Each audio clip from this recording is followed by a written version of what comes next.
بسم اللہ الرحمن الرحیم الحمد للہ رب العالمین والصلاة والسلام علی سید المرسلین وعلی آلہ واصحابہ اجمعین۔ میرے بزرگوں اور پیارے بھائیوں، اللہ تعالیٰ آپ حضرات کی خدمات کو قبول فرماوے، پورے عالم میں حق اور ہدایت کے عام ہونے کا ذریعہ فرماوے۔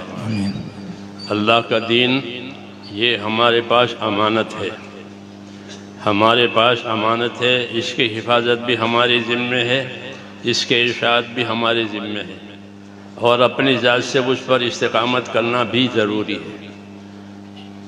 اسی سے ہماری عزت ہے۔ دین ہے تو سب کچھ ہے، دین نہیں ہے تو کچھ نہیں ہے۔ اور دین میں بڑی چیز ایمان اور علم ہے، جیسا امام غزالی رحمۃ اللہ علیہ فرماتے ہیں کہ دو ہی چیزیں ہمارے پاس بڑی ہے جو اللہ کی طرف سے ہم کو ملی ہے، ایک ایمان ملا ہے اور ایک علم ملا ہے۔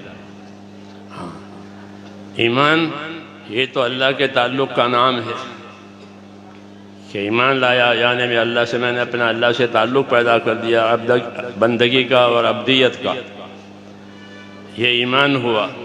اور ایمان کا تقاضا اطاعت ہوتا ہے کہ اللہ پر ایمان لا کر کیا کرنا ہے، کہ اللہ کی اطاعت کرنی ہے۔ تمام نبیوں کو اللہ تعالیٰ نے اطاعت قائم کرانے کے لیے روئے زمین پر بھیجا ہے۔ وَمَا أَرْسَلْنَا مِن رَّسُولٍ إِلَّا لِيُطَاعَ بِإِذْنِ اللَّهِ، تو اطاعت قائم کرانے کے لیے نبیوں کو بھیجا ہے، اور اطاعت علم کے بغیر ہو ہی نہیں سکتی۔ اس لیے اللہ تعالیٰ نے نبیوں کو جس طرح بھیجا، ان کے ساتھ یہ علم اتارا ہے، علم الہی۔ یہ بڑا شرف ہے۔ اللہ جس کے ساتھ بھلائی کا ارادہ کریں گے، وہ اس کو اپنے دین کی سمجھ دیں گے، وہ اپنا دین دیں گے۔ اس لیے یہ بڑی نعمت ہے، خصوصاً قرآن و حدیث، یہ تو اصل علم ہے۔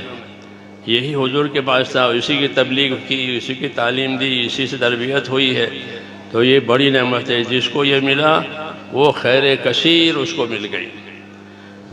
تو ہم جس زمانے میں وہاں تھے، پڑھتے تھے دورہ حدیث میں، تو جب ہمارا سال ختم ہوا، 149 تھے ہم لوگ، 150 میں ایک کم، تو حضرت رحمۃ اللہ علیہ نے بخاری شریف ہماری ختم کرائی، پھر اپنی چوکی پر کھڑے ہو گئے۔ اللہ ان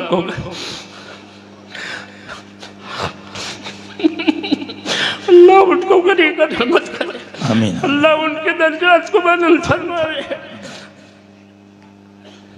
ہم لوگوں کو اپنے چوکی پر کھڑے ہو کر کے بخاری شریف کی اور ترمذی شریف کی اجازت دی ہے کہ میں تم لوگوں کو اجازت دیتا ہوں۔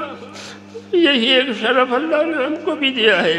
اس لیے جیسے میرے حضرت رحمۃ اللہ علیہ نے مجھ کو اجازت دی تھی بخاری شریف کی اور ترمذی شریف کی، تو ان پڑھنے والوں کو بھی میں اپنی طرف سے ایسی اجازت دیتا ہوں اس میری شیخ نے مجھے۔ اللہ تعالیٰ مجھے بھی قبول فرمائے، آپ کو بھی قبول فرمائے۔ علم کا مقصد کہ علم کیوں اترا ہے؟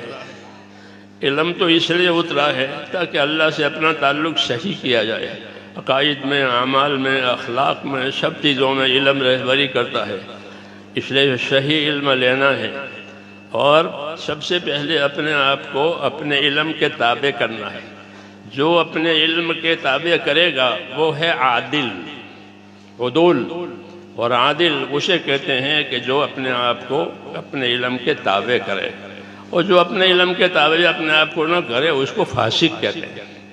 اللہ نے بنی اسرائیل کے علماء کو عام طور سے فرمایا کہ ان کی اکثریت فاسق ہے، حالانکہ ان کے پاس علم ہے۔